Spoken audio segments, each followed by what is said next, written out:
Bienvenidos a la Dirección General de Divulgación de la Ciencia. Vamos a dar inicio a la sesión del día de hoy. Como pueden ver, es un tema muy interesante. Esta revolución de las técnicas biológicas, esta revolución de la biología molecular, está generando grandes avances en diferentes áreas, entre ellas el cáncer. Vamos a hablar sobre el tema y para esto contamos con la presencia del doctor Hugo Tovar. Él es biólogo de formación, actualmente ya doctor, y es personal investigador del Instituto Nacional de Medicina Genómica dentro de la Unidad de Servicios Informáticos. Vamos a dar inicio a la sesión. Los dejo con el doctor Tovar. Buenas tardes ya, buenos días todavía. Lo siento, estoy un poco mormado, estoy un poco enfermo, pero estoy muy contento de estar aquí. En general a los científicos nos encanta hablar de las cosas que estamos haciendo y de las que nos gustan.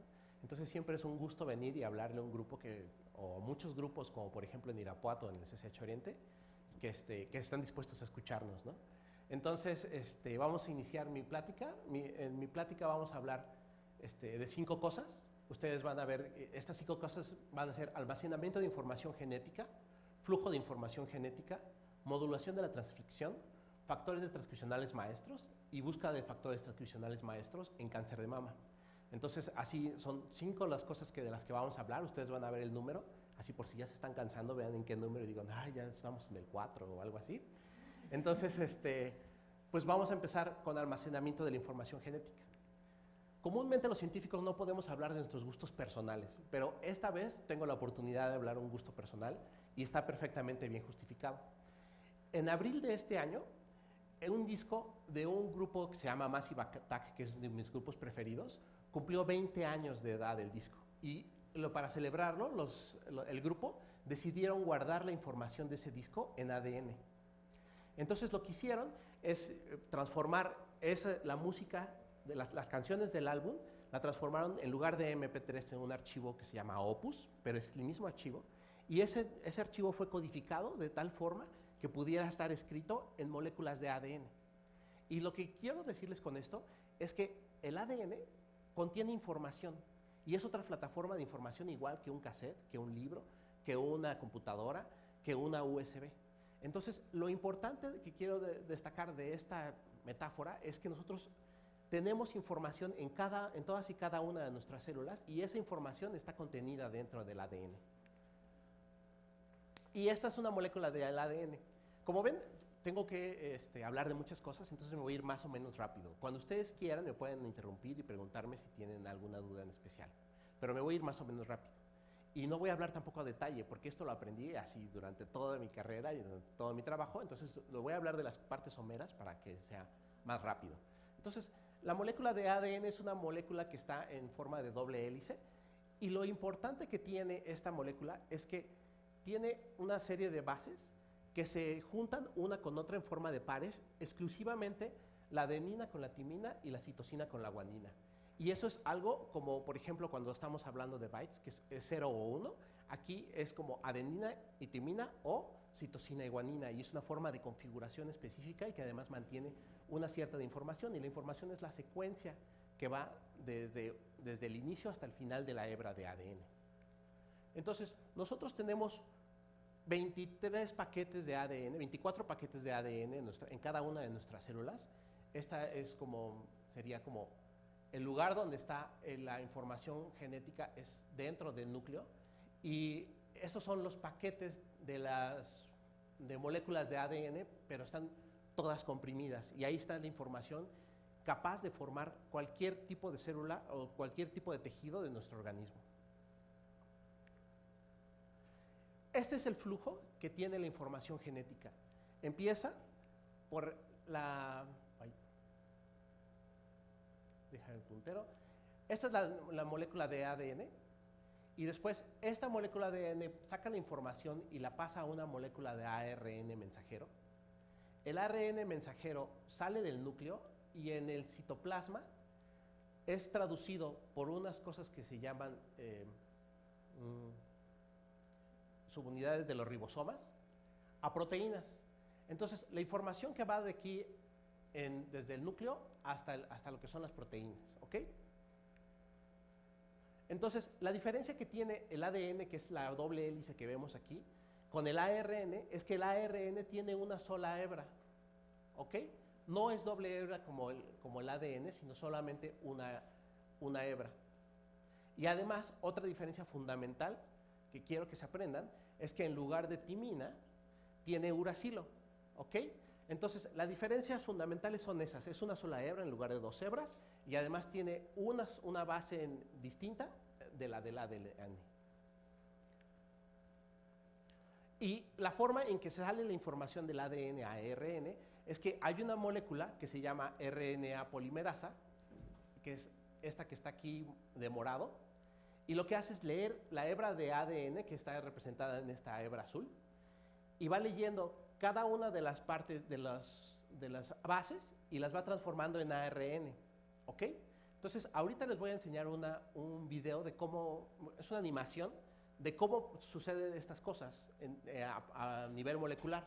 Pero lo que van a ver ahorita es una hebra de ARN, unos factores de transcripción que son estas moléculas que están como alrededor del complejo de la RNA polimerasa, pegados al inicio del gen, y cómo inicia esa transcripción para convertir de DNA en RNA. Entonces,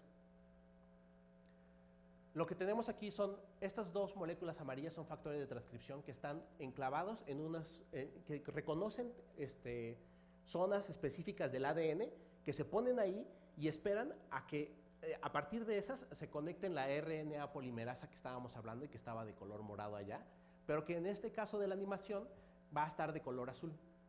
Entonces, es necesario que estos factores de transcripción estén pegados en el ADN para que se reconozca la RNA polimerasa y se pueda pegar al ADN. A partir de que se pega la RNA polimerasa, se pegan otro montón de moléculas más que se requieren para empezar a hacer la transcripción. Y después van a ver que el DNA como que se gira para empezar la activación de la transcripción a partir de la hebra de DNA. Entonces, lo que hace la RNA polimerasa es que abre un poco las doble hebra, va leyendo cada una de las miren, va a empezar aquí la transcripción. Entonces, va a empezar a leer cada una de las bases del ADN y va a convertir a partir de esas bases del ADN una hebra de ARN que es única porque es ARN. Entonces, inicia la transcripción y allí va la RNA polimerasa leyendo cada una de las moléculas.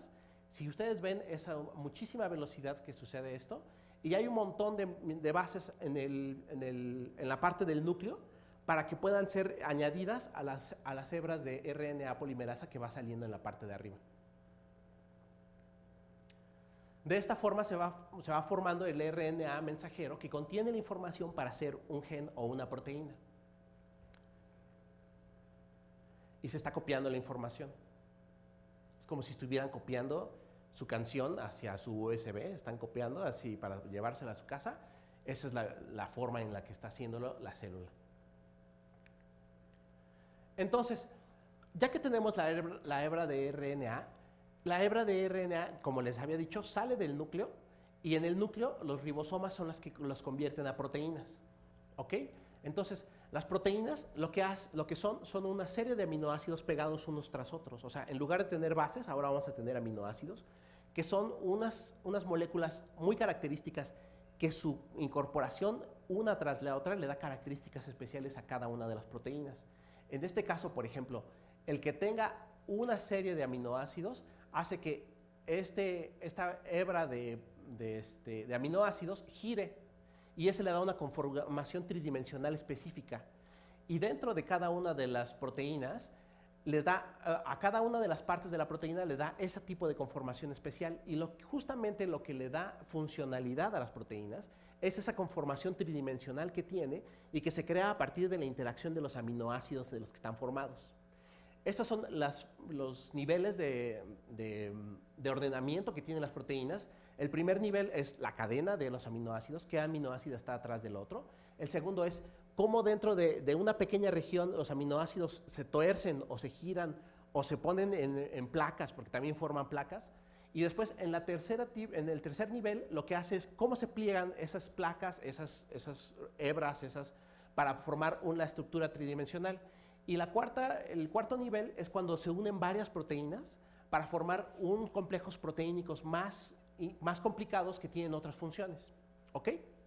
Ahora, ¿cómo se lleva a cabo esta traducción de RNA a DNA? Eso se le llama traducción.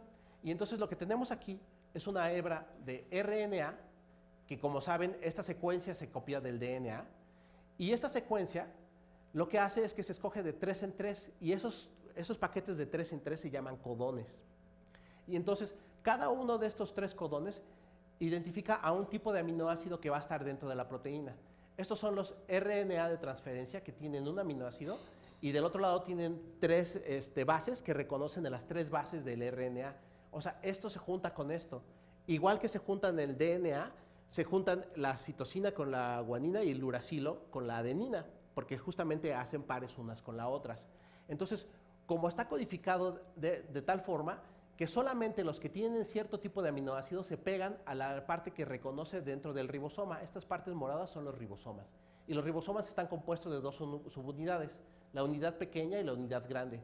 Entonces, primero lo que llega es la subunidad pequeña, se pega al RNA, después llega la subunidad grande, que se pega del otro lado, así como encerrándola, y después estos RNAs de transferencia se van entrando dentro del ribosoma, y cuando están adentro uno con el otro, porque caben de 2 en 2, se ponen uno detrás del otro, y eso hace que haya una reacción en la parte de hasta arriba, y se junten los 2 aminoácidos, los liberan del RNA, de tal forma que queda una cadena de aminoácidos que tiene la configuración exacta en la cual van los RNAs mensajeros.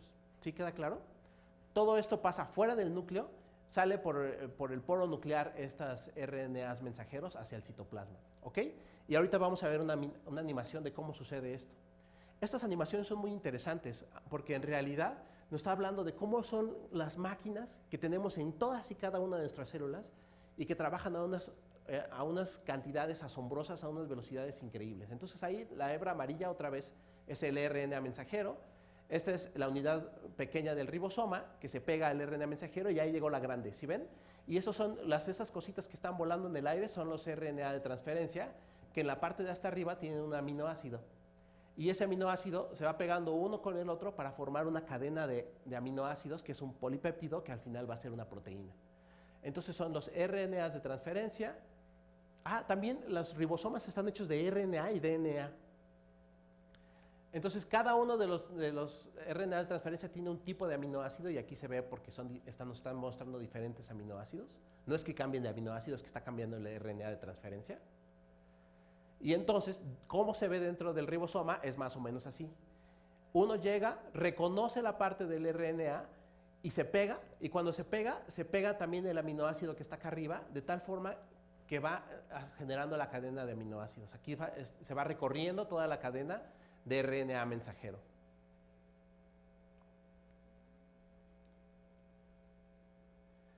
Y ya lo que va saliendo de rojo es el polipéptido que va a dar origen a una proteína. Conforme va saliendo, también los cambios en las concentraciones de pH y de muchísimas cosas le va dando la conformación tridimensional a esos aminoácidos y esa conformación tridimensional es lo que le va a dar la función dentro de las células. Entonces, muchísimo de lo que tenemos como DNA va a dar origen a las proteínas y las proteínas son las que llevan a cabo las funciones dentro de cada una de las células. Esa es la conformación tridimensional que tienen esos polipéptidos y que le van a dar funcionalidad a esta proteína en específico. Y ya está la proteína, ya salió y se libera.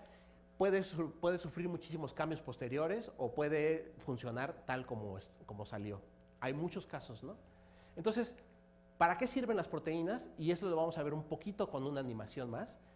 Todo lo que van a ver aquí son las proteínas en acción dentro de cada una de las células. Ese es el esqueleto de una célula y toda está conformada por proteínas. Cada uno de los tipos de proteínas está iluminada en diferente color. Entonces, esta es una hebra de actina, que son muchísimas proteínas pegadas unas con otras y que le dan conformación y forma a cada una de las células. Y hay otras proteínas que cambian el esqueleto de la célula para cambiar de forma. Y esos son unos microtúbulos hechos de otros tipos de proteínas y que se conectan con el DNA para separar las células unas con las otras, para separar el DNA para que se vaya a células hijas a su vez. O por ejemplo, hay proteínas que conforman máquinas como esta para transportar vacuolas a lo largo de toda la célula. Y así hay muchísimas funciones que tienen las proteínas, y las proteínas son como el efector final de la información. Entonces, es como la música. Nosotros tenemos el archivo de MP3 y cuando nosotros tocamos y sale la música es el resultado final. ¿Ok? El archivo de MP3 se puede copiar, se lo puedes pasar a tus amigos, pero una vez que escuchas la música ya es música y no se puede transformar de nuevo. ¿Ok? Entonces, aquí hablamos de flujo de información, flujo de la información, y ahora vamos a ver modulación de la transcripción. Todas las células de un organismo tienen la misma información genética. Si tú sacas una célula de tu ojo y sacas una célula de tu pie, las dos tienen la misma cantidad de ADN y el mismo tipo de ADN y la misma información. Es como si tuvieran la misma canción uno y el lado del otro. Lo que hace diferente a cada uno de los tejidos es que los genes, o sea, las proteínas que salen en cada uno de los tipos celulares, es diferente en diferentes proporciones y con diferentes funciones en cada uno de los tejidos. Por ejemplo, en el cerebro tenemos una expresión de diferentes genes que la que tenemos en el tejido endocrino. O por ejemplo, en el tejido del macho, aquí dice, tiene diferente conformación que los de otros tejidos, y cada uno de los tejidos tiene una identidad distinta, que es una firma molecular para cada uno de estos tipos de tejido. Niveles de expresión que tiene cada uno de los tejidos es la firma molecular de cada uno de los tejidos. Entonces, si tú sacas una célula de un ojo y una célula de un pie, tienen la misma cantidad de ADN, pero la cantidad de ARN es muy distinta, y la conformación de este ARN es muy distinto, porque en unos se está expresando unos genes que son los genes de ojo, y en otros se están expresando los genes que son genes de tejido de piel o de músculo, o de donde hayas sacado tu pedacito de dedo, ¿no? Entonces, ¿cómo se modula esa transcripción? Nosotros sabemos que es distinta, pero ¿cómo se hace para que sea distinta en un lado y distinta de otro lado? Yo les voy a hablar, hay muchos mecanismos por los cuales se modifica la transcripción dentro de los organismos. Yo les voy a hablar solamente de 3. Y voy a ir en este orden porque en realidad uno de los más importantes son los factores de transcripción, que es como el inicio de esta plática. Pero les voy a hablar 2 muy importantes y además que están muy de moda y son muy interesantes, ¿no? Entonces voy a hablar primero de modificación de la cromatina, que es la cromatina es el ADN dentro del núcleo, y la metilación del ADN, y después voy a hablar de los factores de transcripción. Entonces, la modificación de la cromatina. Comúnmente, a nosotros cuando nos dicen ADN, nos presentan unos cromosomas como estos que están aquí de este lado, que son la forma supercompactada del ADN. Cuando la célula se va a dividir, hace esta compactación del ADN para que se corte a la mitad y una de estas mitades se vaya para la célula hija y otra de estas mitades se vaya para la célula madre. Por cierto, este es el cromosoma X y el cromosoma Y. La persona que está aquí es hombre, ¿no? Entonces, pero sucede que esta conformación es muy rara, solamente sucede cuando se está dividiendo la célula. Comúnmente lo que encontramos dentro del núcleo son un plato de espagueti de ADN dentro del núcleo. Y antes, cuando empezamos con las técnicas iniciales con que veíamos el ADN dentro de los núcleos, pensaban que era algo así, como un plato de espagueti que estaba todo mezclado así al azar. Pero conforme van avanzando las técnicas, nos hemos dado cuenta que no tiene nada que ver eso. Y que el ADN que está dentro del núcleo tiene una conformación específica y un ordenamiento específico dentro del núcleo. Hay zonas del ADN en las cuales está súper compactado el ADN, de tal forma que los genes que están dentro de ese ADN no se prenden. Mientras que las zonas que no están compactadas son las de los genes que sí se prenden. Entonces, dónde esté compactada y en qué posición esté compactada hace que los genes se prendan y se apaguen en diferentes tipos celulares. Si yo saco una célula de ojo y 2 células de ojo, las dos van a tener una conformación parecida dentro del núcleo de cómo están ordenados las partes que están más compactadas y las menos compactadas. Pero si saco una célula de ojo y una célula de pie, las zonas en las cuales están súper compactadas y mini compactadas será distinta entre uno y otro. Entonces, la compactación y el ordenamiento de estas hebras de ADN es lo que les da ciertas características al ADN en la compactación para que se pueda leer o no se puedan leer los genes que son específicos de ese tejido. ¿Sí queda claro? Ok, eso es una forma de ordenarlo. Y fíjense que esta forma de ordenar qué genes se prenden y qué no, no tiene nada que ver con el ADN, no tiene que ver con información genética, tiene que ver con la información ambiental que hay dentro del núcleo. Y otra forma de modular la transcripción del ADN es una diapositiva que no se quiere cambiar. ¿Me podrían ayudar, por favor? Bueno, a ese tipo de modulación se le llama modulación epigenética, porque está más arriba de los genes. Y es un tipo de modulación que ha estado siendo muy estudiada últimamente. Y se empezó a estudiar a través de un mecanismo que se llama metilación del DNA. Lo que ustedes ven aquí es una citosina, es una de las moléculas que están dentro del ADN. Y esa citosina tiene una característica especial, que en este hidrógeno se le puede pegar un grupo metilo, ¿ok? Entonces tenemos la hebra de ADN, y donde hay citosinas, esas citosinas se pueden metilar. Y cuando surge esa metilación, el ADN se queda trabado para que no se pueda leer esa parte de ahí. Ese metilo estorba durante en la secuenciación y la lectura del ADN, de tal forma que no se puede leer. Y entonces tenemos dos estilos de cromosoma, de DNA. Un DNA que no está metilado y que está laxo, y por lo tanto pueden entrar los factores de transcripción, leer la hebra de DNA y empezarse a transformar en factores en proteínas, en RNA mensajero, y producir proteínas. O bien puede ser que en ciertos lados del DNA esté metilado y por lo tanto sufre una serie de compactaciones el ADN, de tal forma que no se puede leer la información que está dentro de ese DNA, y esos genes no son expresados.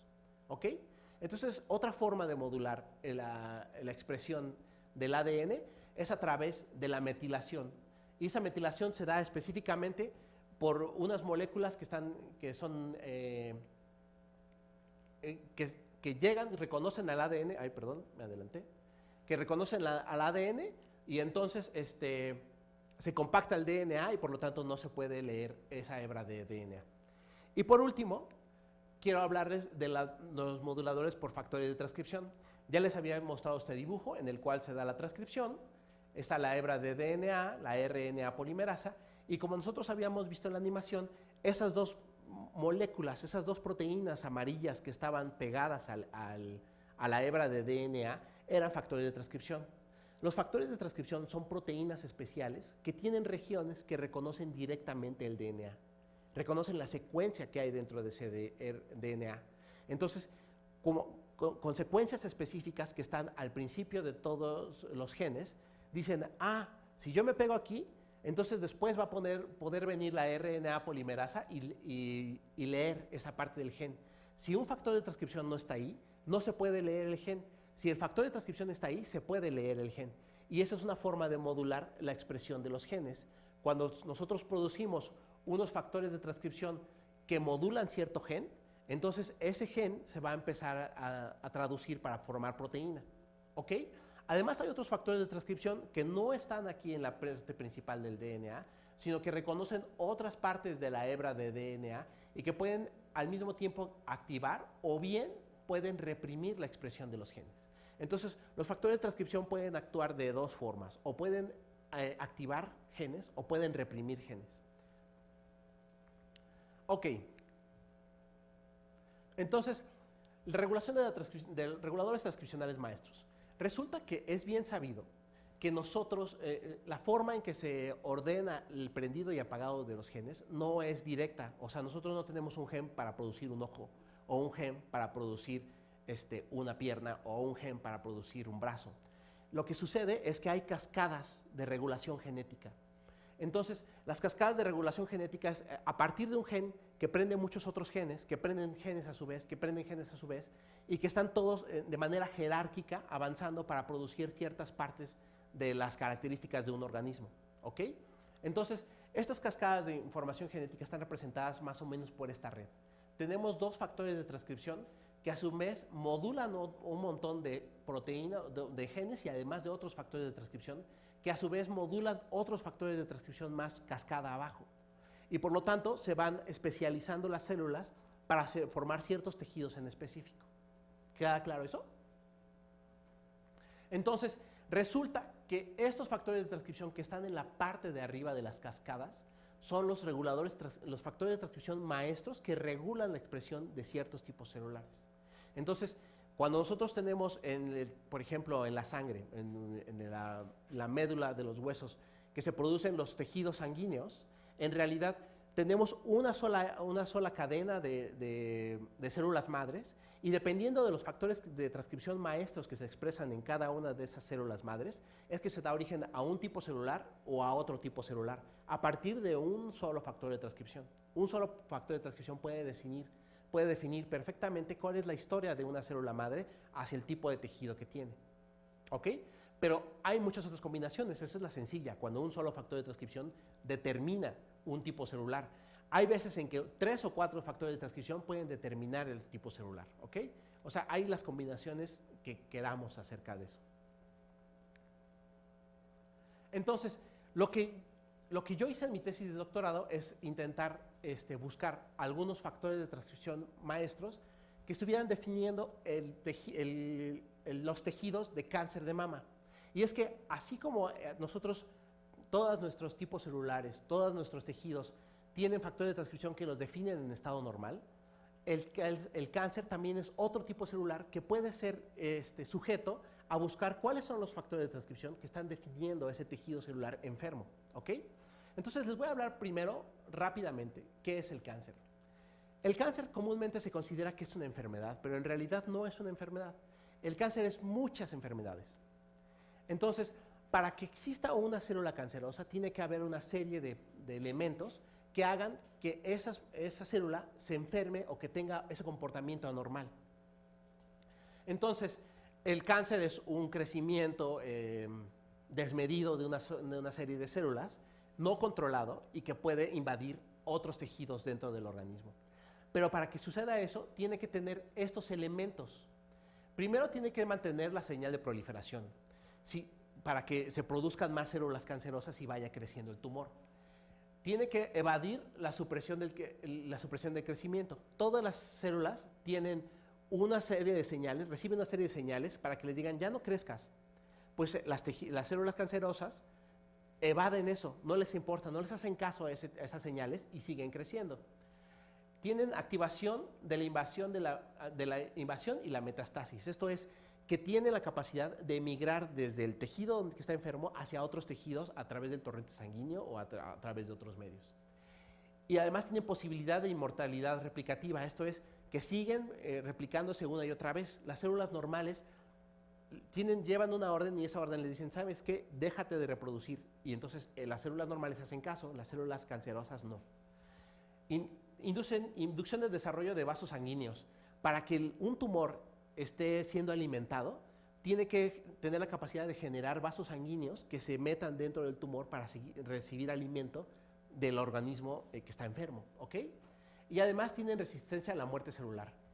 La muerte celular es una cosa muy común en nuestras células. Las células saben cuándo morirse y deciden morirse a través de un mecanismo que se llama apoptosis. La apoptosis está apagada en las células cancerosas. Ahora, quiero que vean bien esto, y es que si una célula tiene todas estas características, excepto alguna de ellas, no es un cáncer. Porque si no tiene resistencia a la muerte celular, aunque tenga todo lo demás, la muerte celular va a acabar con ella. Si tiene todo lo demás, excepto posibilidades de inmortalidad replicativa, puede ser que tenga todo lo demás, pero si no se replica, entonces deja de existir el cáncer.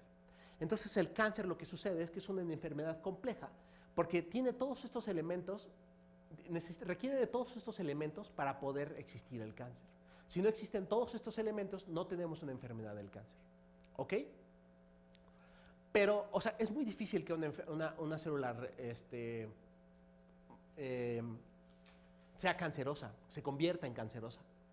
Pero una vez que se convierte una en cancerosa, es muy difícil atacarla porque son los mismos mecanismos que nosotros tenemos como organismos.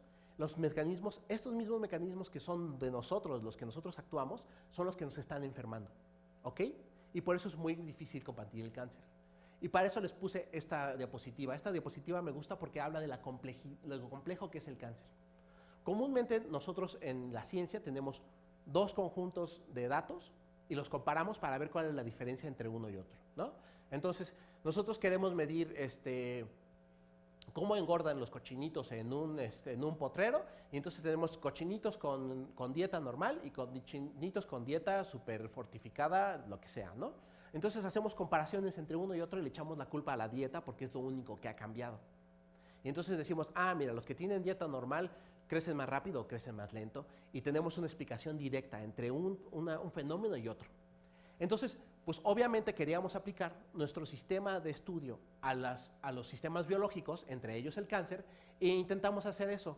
Lo que tenemos aquí en esta gráfica es que cada una de estas columnas son pacientes enfermos, y cada uno de estos renglones son genes mutados.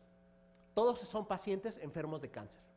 Entonces, lo que nosotros esperábamos es que los pacientes que están enfermos de cáncer todos tuvieran un gen que está mutado y que fuera el gen que muta y que le podríamos echar la culpa al cáncer. O que tuvieran 3, 5, 100, 7, los que sean, pero que todos tuvieran esos genes mutados y que fueran las responsables del cáncer. Nosotros esperábamos que fuera así de fácil, pero resulta que no es tan fácil. Ustedes pueden ver que si bien hay genes que están mutados en casi todos los pacientes, no todos los pacientes tienen mutado ese gen. Y no todos los genes se mutan de tal forma que puedan ser enfermados. Esto quiere decir que hay muchas posibilidades, hay muchas combinaciones por las cuales los tejidos pueden ser cancerosos. Y ahí radica la enfermedad, la complejidad de la enfermedad. ¿Ok? Entonces, en mi tesis de doctorado lo que intenté fue aplicar un algoritmo, que por cierto yo no lo inventé, o sea, pero es una aplicación que es un algoritmo muy elegante desde mi punto de vista, o sea, a mí me gustó mucho, y es el que les voy a explicar aquí.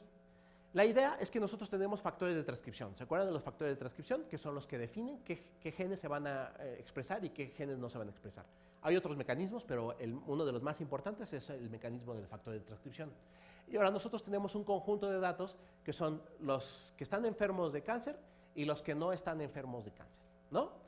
Entonces, la idea es que nosotros tenemos una serie de genes que están muy prendidos en los enfermos y que no están prendidos que no están prendidos en cada una de las células, ¿no? Esa son la firma molecular de cada uno de los tejidos. El cáncer también tiene una firma molecular, una serie de moléculas que expresadas definen que es un tejido cancerígeno. Ahora nosotros lo contrastamos con tejidos sanos y nosotros pensamos, una cuestión como muy básica y muy útil, es que la diferencia de genes que están expresados en los sanos y los que están en enfermos son precisamente esos genes que están diferencialmente expresados los que son los que generan la enfermedad del cáncer, ¿ok? Entonces tenemos tejido sano y tejido enfermo, y si tiene unos genes que están diferencialmente expresados de estos, eso quiere decir que estos genes son los que están provocando el cáncer dentro de este tipo de tejido, porque lo único que cambia es la diferencia de expresión. El tejido es el mismo, es el tejido enfermo de cáncer de mama y tejido de una persona que no tiene cáncer de mama, es tejido mamario sano, ¿ok? Entonces, lo que vemos aquí es que son unos factores de expresión que están modulando a los genes que están por abajo de ellos. Y ahora, en los colores que van desde el rojo hasta el azul, vemos la diferencia del nivel de expresión, de tal forma que los azules quiere decir que no hay cambio del gen, en este gen en específico, no hay cambio entre el tejido sano y el tejido enfermo. El tejido sano y el tejido enfermo tienen la misma proteína, la misma proporción. Y por el otro lado, tenemos en rojo aquellos genes que están súper expresados en cáncer y que no están expresados en tejido sano, ¿ok? Estos son los importantes porque estos son los que están prendidos especialmente en el tejido enfermo. ¿Sí queda claro? Entonces, lo que busca con esta metodología, este algoritmo, es aquellos factores de transcripción que estén actuando precisamente sobre los tejidos que están, los genes que provocan la enfermedad, ¿ok? Entonces, lo que hace este análisis es ver cuáles son los factores de transcripción que están interactuando con los genes y ver si estos genes son los que están diferencialmente expresados y por lo tanto esos factores de transcripción están modulando aquellos genes que hacen que el tejido esté enfermo. ¿Sí queda claro aquí? Ok, entonces para hacer esto lo que necesitamos generar son redes de regulación genética. Otra vez no pasa la diapositiva, pero lo que vamos a ver en la siguiente diapositiva es una imagen de la red que nosotros solemos hacer en el laboratorio. Nosotros usamos niveles de expresión genética para generar estas redes. Son unos algoritmos especiales que buscan cuáles son las posibles dependencias estadísticas entre la presencia y la ausencia de ciertos genes, ¿ok? Entonces, buscamos la dependencia estadística de la expresión de un gen con respecto a otra, y si hay suficiente dependencia estadística, marcamos una línea. Si no hay suficiente dependencia estadística, no marcamos línea, y así vamos generando estas redes de regulación genética. Esto lo hacemos a partir de microarreglos de expresión. Esto es una tecnología que está más o menos, es más o menos reciente y que consiste más o menos en lo que les voy a explicar. Los microarreglos de expresión son unos microchips que tienen de forma microscópica unas plaquitas que tienen una secuencia de DNA que se pega perfectamente con un RNA mensajero. Y ese RNA mensajero es de una proteína en especial. Ahora, cuando el RNA mensajero, si es que está presente, se pega en cada una de estas hebras, la hebra prende un foquito. Es un mecanismo molecular que hace que se prendan foquitos y se pega. Entonces, si se pegan muchas hebras de RNA mensajero, se prenden más foquitos y por lo tanto la luz es mayor. Entonces, así podemos medir cuál es el nivel de expresión de ciertos genes, porque si están prendiéndose los genes que están en cierta placa que sé que pertenecen a cierto gen, podemos decir que ese gen se está expresando, y si están apagados las zonas en donde otro gen se podría pegar pero no se pega, entonces quiere decir que ese gen está apagado, ¿ok? Entonces lo que nosotros hacemos es sacar estos RNA mensajeros de la célula, los echamos al microchip, y entonces en el microchip se juntan los que están presentes y los que no están presentes no se juntan, y podemos saber cuáles son estos RNA mensajeros que están presentes en una cierta muestra, tanto sanas como enfermas. Y para eso nosotros usamos unas bases de datos que están disponibles en Internet, y de tal forma que juntamos 719 conjuntos de datos. Algunos 78 son de tejido sano y 641 de tejido enfermo, para este caso en específico. Y con esta información lo que hicimos fue generar una red, y a partir de esa red buscamos cuáles eran los factores de transcripción, y después de los factores de transcripción vimos a qué genes estaban relacionados estos factores de transcripción. Y después vimos si esos genes estaban sobreexpresados o diferencialmente expresados de tejido enfermo. Aquellos factores de transcripción que tenían una gran cantidad o la mayor cantidad de genes que estaban diferencialmente expresados de tejido sano, nosotros dijimos, estos factores de transcripción son importantes en el desarrollo del cáncer, ¿ok? Y esto es más o menos mi resultado. No les voy a poner a hablar de cada una de las moléculas que saqué, pero algo que es importante destacar aquí es que estos resultados que me sirvieron a mí, esta cadena de factores de transcripción que se ve en esta gráfica, es exclusiva para este conjunto de datos y no puede ser generalizada. En realidad, este tipo de métodos sirven para hacer hipótesis acerca de cuáles moléculas voy a estudiar.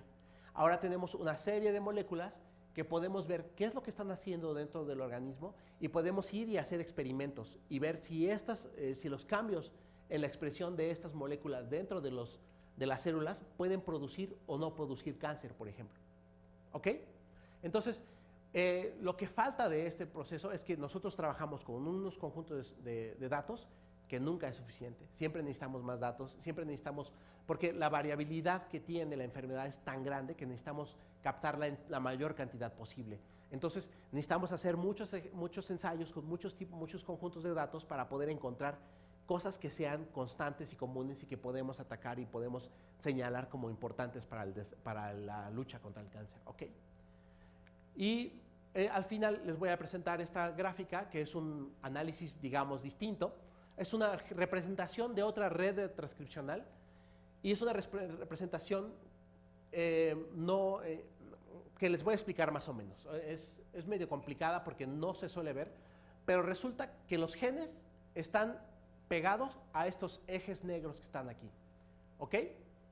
Entonces, los que son genes importantes para el cáncer, esto es que están diferencialmente expresados en cáncer y por lo tanto son consecuencia del cáncer, están de este lado de la gráfica. Aquí están pegados un montón de genes, así.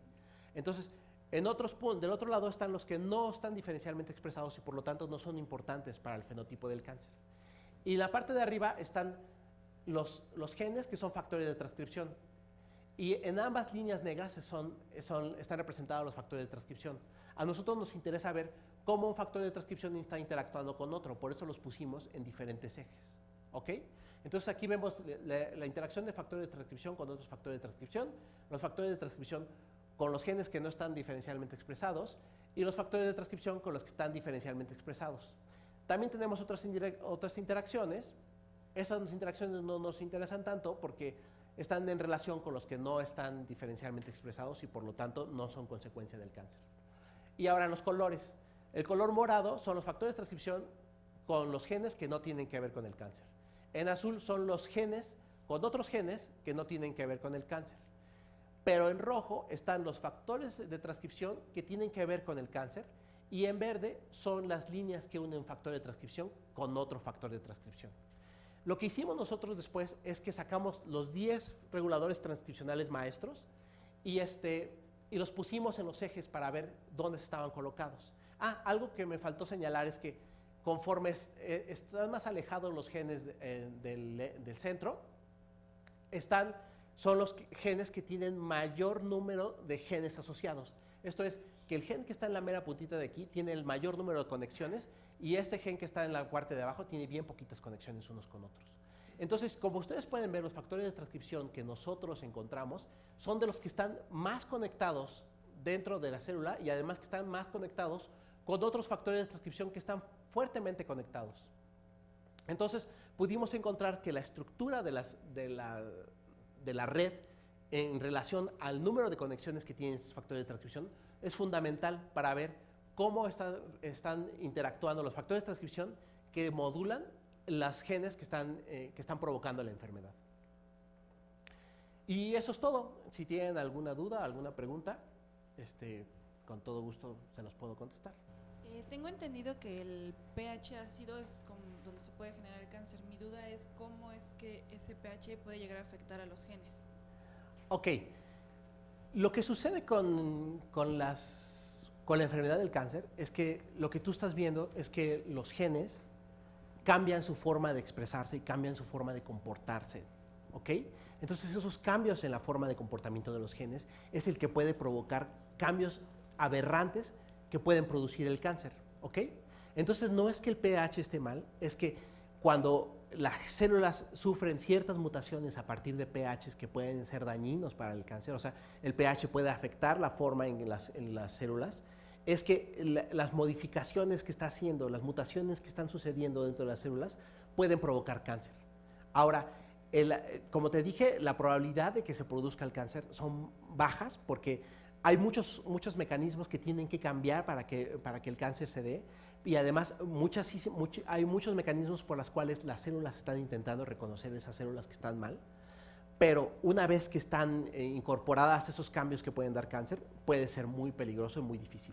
Ahora, si tú te das cuenta, los cambios que se dan en el cáncer son de tal forma que si uno desaparece, inmediatamente desaparece la enfermedad. Es por eso que muchas veces se dice, ay, milagrosamente se curó de cáncer, tenía cáncer y desapareció. No, es que las células, los organismos tienen ciertos mecanismos por los cuales también pueden atacar y pueden de repente, esporádicamente, curarse de cáncer las personas porque esos mismos mecanismos que modificaron la célula para que fuera enferma pueden modificarse para que lo reconozcan las células sanas y eliminen las células que están en el cáncer. Hola, tengo una pregunta respecto a tu selección de microarreglos. Ajá. ¿Cómo la realizaste? Obvio no podías meter todos los genes, pero te enfocaste en algunos genes proliferativos. No. En realidad, estos son métodos de cómputo dedicado. Entonces, usamos los microarreglos, miden diferentes cantidades de genes El que yo usé medía 22,000 genes y entonces metimos los 22,000 genes. En realidad no escogí los genes, los usé todos. Precisamente porque estamos intentando usar toda la información posible que haya disponible para poder entender la dinámica del fenómeno. Ah, ok. Entonces no estaban como orientados a genes especiales de proliferación o... Intentaban ¿Alguno- medir todo el genoma humano. ¿Todo el genoma? Ujú. Ah, ok. Ah, pues está muy completo. Sí. Ok. Muchas gracias. Sí, ¿no? Bien, vamos a... Aquí hay otra pregunta. Sí, quiero una pregunta. Entiendo que si los genes están compactados, no se expresa Ajá. la enfermedad. No.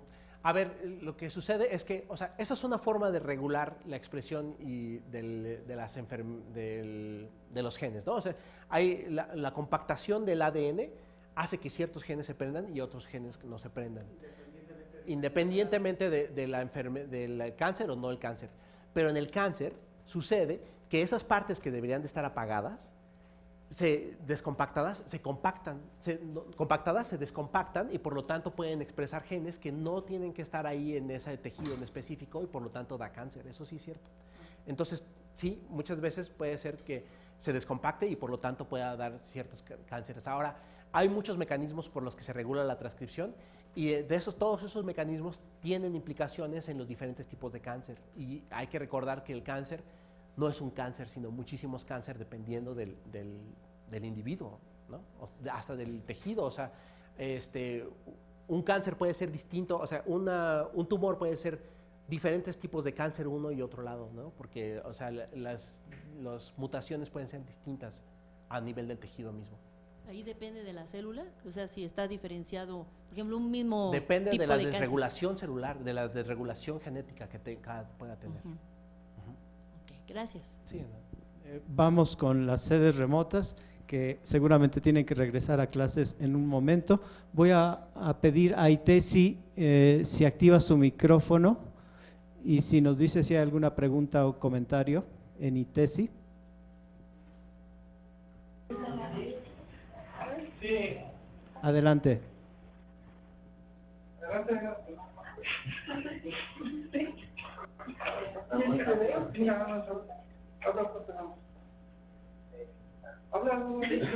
Buenas tardes. Hola. Mi pregunta es acerca de los diferentes medicamentos. ¿Cómo es que llegan a afectar a las células cancerígenas? ¿Si es en el ciclo celular o cómo es que lo afectan? Los medicamentos. Ajá. Ok, hay muchos medicamentos para el cáncer y los medicamentos que comúnmente se ocupan son precisamente algunos medicamentos que tengan que ver con las moléculas que están desreguladas dentro del cáncer. Son fármacos que reconocen ciertos tipos de proteínas que no deberían de estar durante el desarrollo del tejido normal, que los reconocen y que actúan sobre ellos. Ahora, hay otras técnicas de atacar el cáncer, por ejemplo, las quimioterapias, que lo que intentan hacer es matar una gran cantidad de tejido, intentando ser lo más específico posible, pero de todos modos lo que hacen es atacar cualquier tejido. Entonces, hay muchas técnicas, pero básicamente las que son específicas son fármacos que reconocen ciertas moléculas importantes durante el desarrollo cancerígeno en alguna de estas partes de las que hablábamos, características del cáncer, o sea, la proliferación, la muerte, la evasión de la muerte programada. En cada una de esas características hay fármacos que reconocen proteínas o moléculas importantes durante esos procesos. Yo quisiera complementar hacer una pregunta relacionada. Este tipo de investigaciones sobre los mecanismos de control podrían desarrollar hacia algún medicamento preventivo. Ajá, mira, este caso que yo tuve de mi doctorado de buscar factores transcripcionales maestros no están directamente relacionados con la terapia, sino más bien con el entendimiento de cómo sucede el cáncer. Y esto es porque comúnmente los factores de transcripción maestros están muy por arriba de la cadena de cascadas genéticas. Entonces, si atacamos esas, no nada más estamos atacando el cáncer, sino estamos atacando un montón de cosas que son necesarias para nosotros los organismos. Pero en el laboratorio en el que estoy, hay mucha gente que está buscando aquellos blancos que son importantes y que ya, de hecho ya hasta tenemos drogas que pueden acabar con nuestros blancos para poder hacer terapias nuevas para el cáncer. Sí. Correcto. Gracias. ¿Alguna otra pregunta en Irapuato? Sí. Adelante. ¿Cuál es el método que utilizó, la técnica que utilizó para extraer las células precisamente que fueran cancerígenas? Y Perdón, ¿podrían hablar un poquito más alto, por favor? ¿Cuál es la técnica que utilizó para hacer la extracción exacta de las células que quería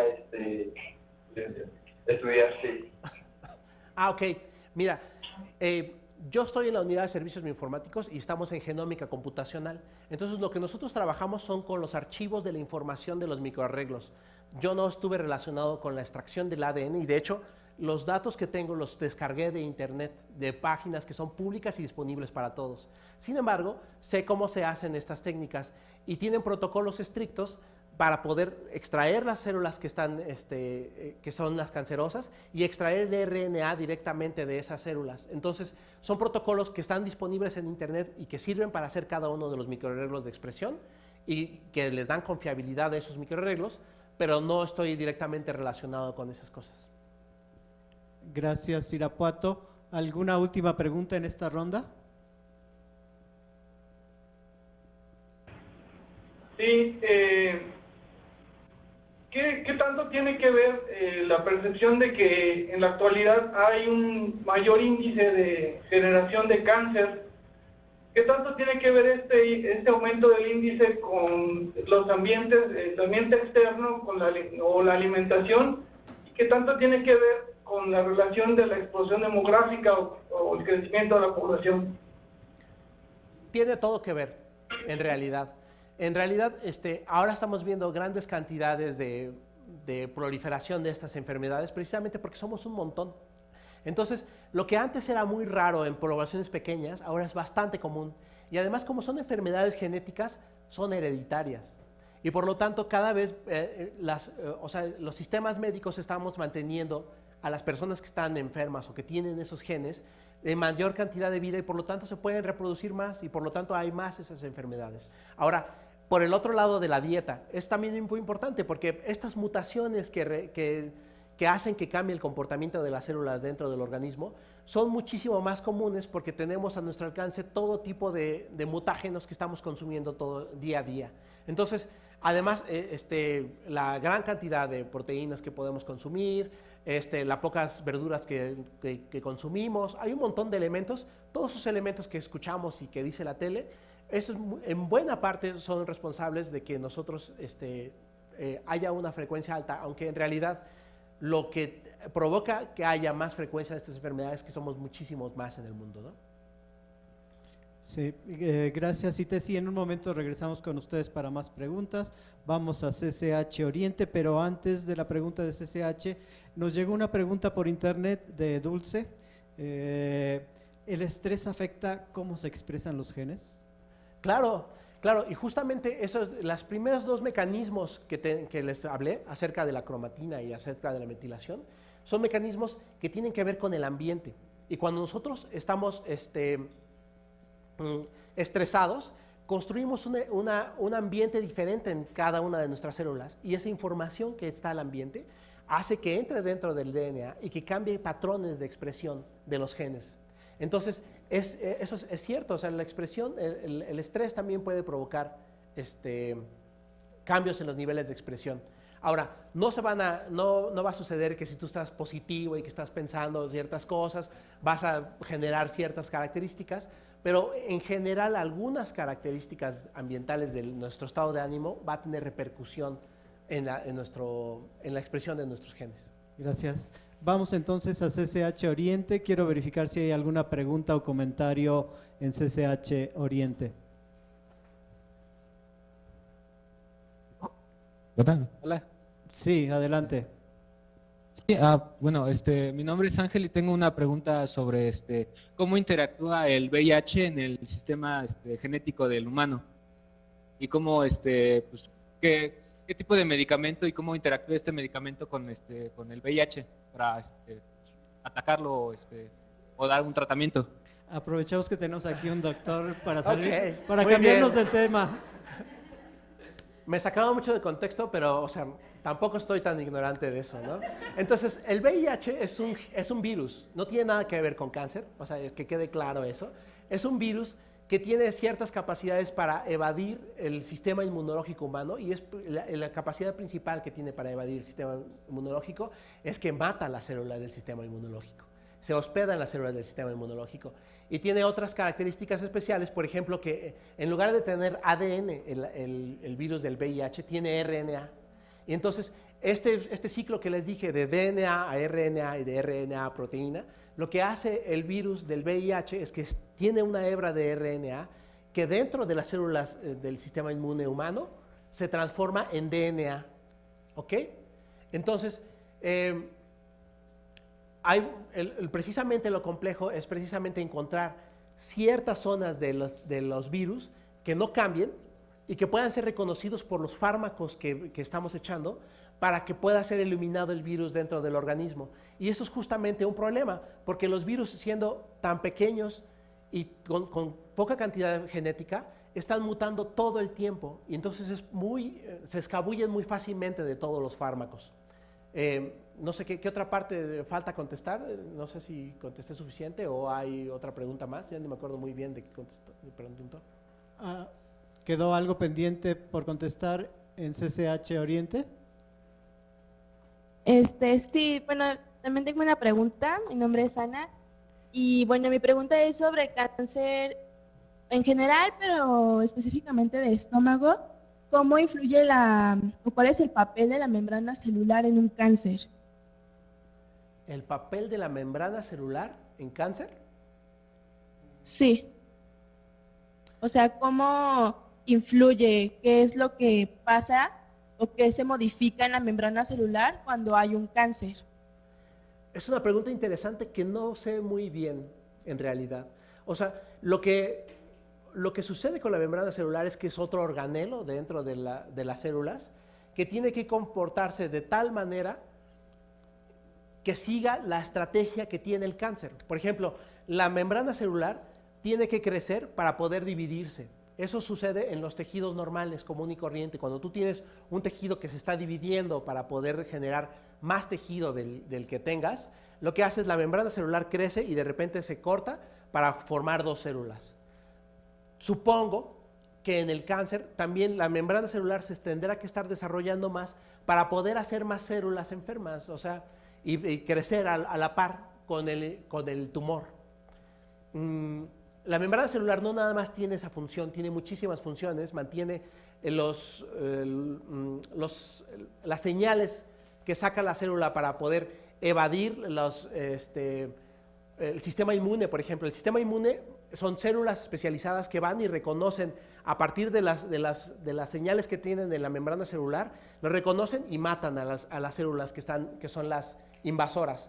Supongo que en el cáncer la membrana celular esconderá aquellas partes que las hagan parecer enemigas y la harán parecer a las células que son amigas y por lo tanto no las ataque. Esos son dos mecanismos por los cuales creo que puede estar actuando la membrana celular, aunque bien a bien no sé qué más pueda estar haciendo la membrana celular. Histológicamente sí hay una diferencia entre un tejido normal y un tejido canceroso. Debe de haber algunas modificaciones en la membrana que se reflejan en esas características histológicas, pero supongo que también tal vez dependiendo tal vez parezca que es un tejido normal porque lo que quiere el tumor o lo que le conviene al tumor, por lo que está ahí el tumor, es porque parece un tejido normal. Correcto. Gracias, SH Oriente. ¿Alguna última pregunta en esta ronda? No. Gracias. Parece que no. Correcto. Aquí tenemos más preguntas. Hola. Una duda sería, ¿podrías volver a explicar la función del algoritmo que diseñaste y con qué lenguaje lo escribiste? Ah, ok. Mira, en realidad el algoritmo que yo no lo diseñé, ¿no? Yo lo implementé, en realidad. Ok. Entonces, el algoritmo que usé es un algoritmo que no expliqué a detalle en lo absoluto y tienes toda la razón, ¿no? En realidad es un método que básicamente se basa en una cosa que se llama enriquecimiento. Y lo que haces es que tú tienes un conjunto de genes y ves cuántos de esos genes están mayor que lo esperado al azar ejecutando. O sea, nosotros tenemos en este caso unos genes que están diferencialmente expresados, ¿no? Que son los que nos interesan, los que provocan el cáncer. Entonces queremos saber si los factores de transcripción que tienen un conjunto de genes que regulan están enriquecidos en los genes que están enfermos y más de lo esperado al azar. Entonces lo que hacemos es que primero buscamos estos que se llaman regulones, que son el conjunto de genes que modula un factor de transcripción. Estos regulones son conjuntos de genes que pueden ser variables, desde 5 a 10 hasta 200, 300, 1000, ¿ok? Y después veo dentro de ese conjunto de genes cuáles son los que están diferencialmente expresados. Y si esos diferencialmente expresados están diferencialmente expresados, ¿lo esperamos por azar o lo esperamos porque hay una función biológica detrás? Si están por el azar, eso quiere decir que pues, no hay ninguna diferencia con el azar.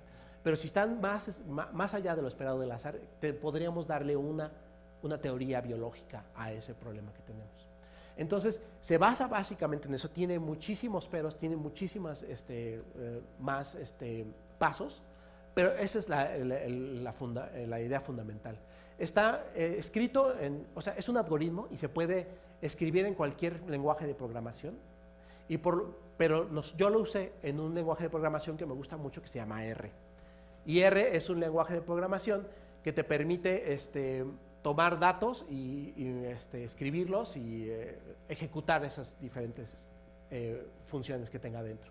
Bien, aprovechando la pregunta, por Facebook, Berenice quiere saber, ¿podrías comentar algo sobre el nombre de las bases de datos que empleas para comparar y el nombre de los softwares que utilizas? Ok, sí.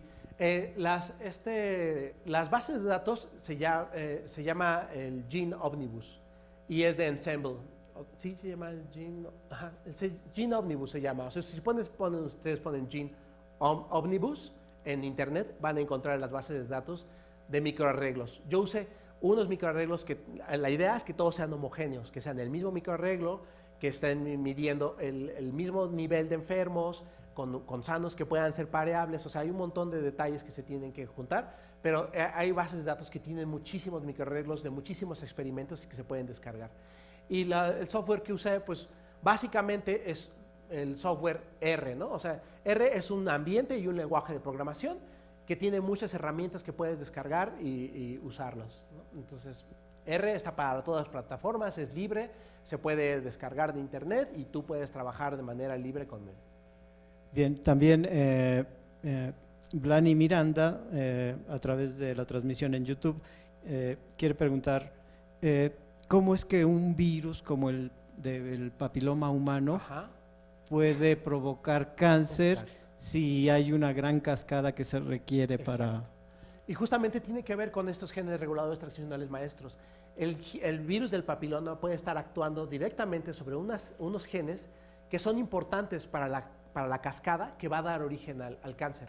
Entonces, tal vez no esté interactuando a todos los niveles del cáncer, pero con que esté interactuando con unos cuantos que tengan que ver con esas cascadas génicas que van a dar origen a este fenómeno que se llama cáncer, pueden provocar el cáncer a partir de eso. Entonces, si ustedes se acuerdan los virus son DNA que se mete dentro de las células, se incorpora al DNA de los organismos y hace modificaciones dentro del DNA y por lo tanto puede estar prendiendo y apagando genes que pueden provocar cáncer o pueden que no. O sea, yo tengo gripa ahorita y eso no me va a dar cáncer, aunque los genes del virus están dentro de mi organismo, ¿no?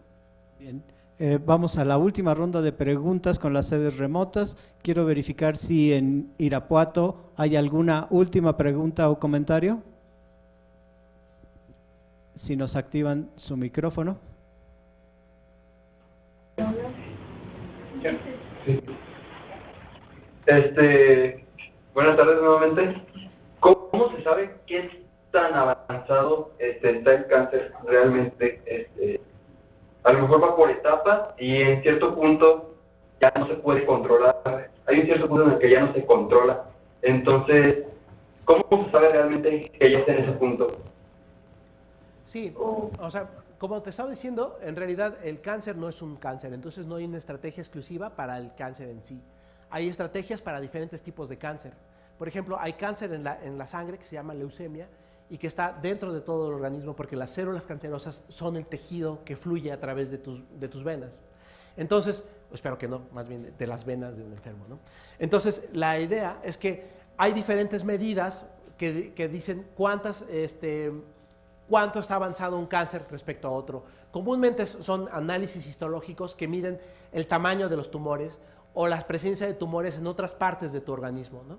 Entonces, definitivamente es muy importante poder detectarlo a tiempo, porque entre más pequeña sea la concentración de células enfermas, es mucho más fácil atacar y disminuir que si es muchísimas las cantidades de células enfermas y es difícil de controlar. Correcto. Gracias, Irapuato. Voy a pasar a CCH Oriente. Quiero verificar si en CCH Oriente hay alguna última pregunta o comentario.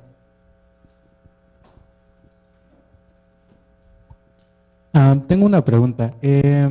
¿Tú crees que se pueda hacer algún tipo de medicina preventiva en vez de curativa en tanto al cáncer?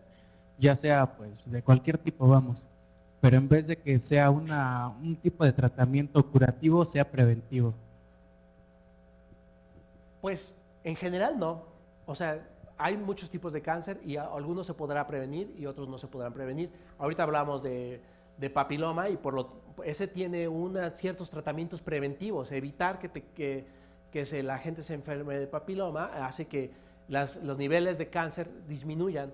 Y otra medicina preventiva, por ejemplo, sería comer bien, ¿no? O sea, no comer muchísimas cosas que estén asadas, hacer ejercicio, muchísimas actividades que podrían ser preventivas. O sea, en realidad estábamos hablando de por qué las tasas de cáncer han estado aumentando y tiene mucho que ver con estas actividades que hacemos a diario y no necesitamos medicamentos para eso, necesitamos más bien tener estilos de vida distintos que nos puedan ayudar a no tener cáncer, ¿no? Y esa gran diversidad de tipos de cáncer complica establecer una estrategia única. Entonces, la mejor estrategia es tener un estilo de vida lo más sano posible para que no te dé ningún tipo de cáncer, ¿no? Gracias, SH Oriente. Veo a una persona levantada que seguramente quiere preguntar, aunque ya había dicho que era la última, pero adelante, SH Oriente. Gracias. Bueno, ahorita que mencionaban sobre el medicamento y el tratamiento, tengo entendido que ya cuando es un cáncer maligno, se llevan a cabo las quimioterapias, pero que estos tratamientos, pues obviamente a veces la persona fallece más por el tratamiento de quimioterapia que por el propio cáncer. ¿A qué se debe una quimioterapia? ¿Qué es lo que afecta en todo el cuerpo? Ok, lo que tenemos que entender es que estamos atacando nuestras propias células, ¿ok? Entonces, nuestras propias células son las que están enfermas y por lo tanto hay que intentar diferenciar de nuestras células enfermas que de nuestras células sanas.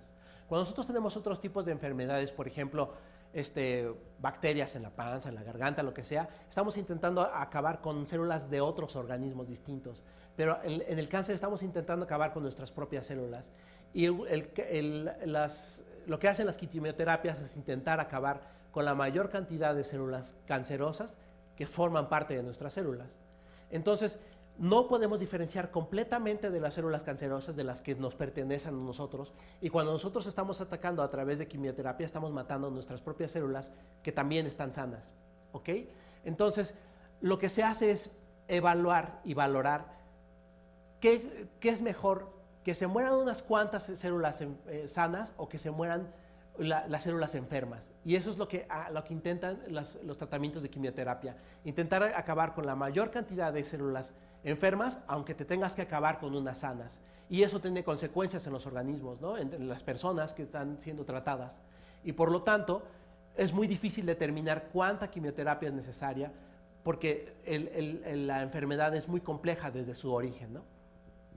Sí, la lógica de una quimioterapia es incorporar una sustancia tóxica que afecte un poquito más a aquellas células que se están dividiendo mucho. Exacto. Entre ellas pues, las del cáncer.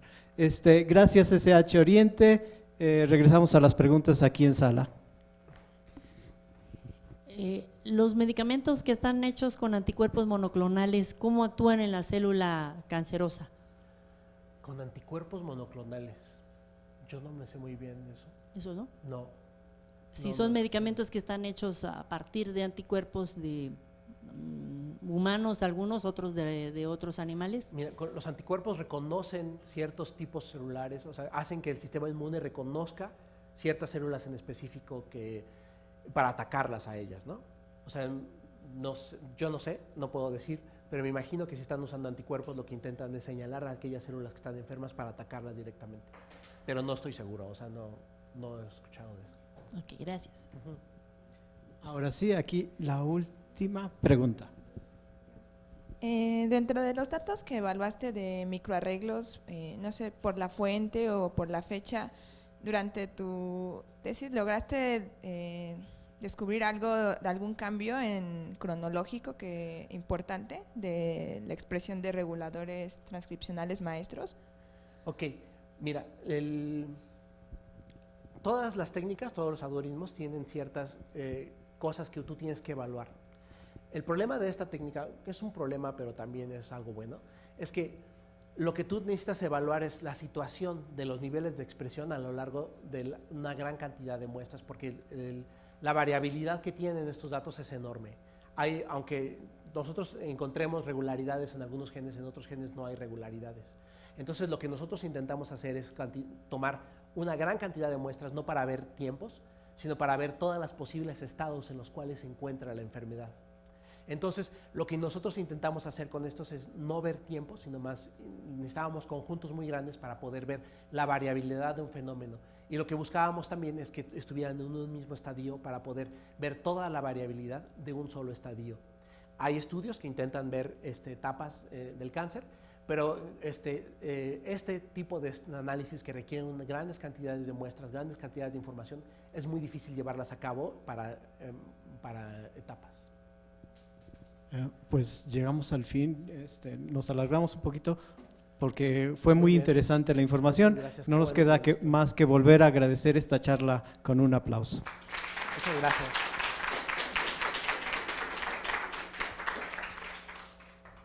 Te hacemos entrega de tu constancia de participación y Muchas agradecemos a las sedes remotas que nos acompañaron el día de hoy y a las personas que nos acompañaron en sala y las que se incorporaron por internet. Gracias. Terminamos la transmisión.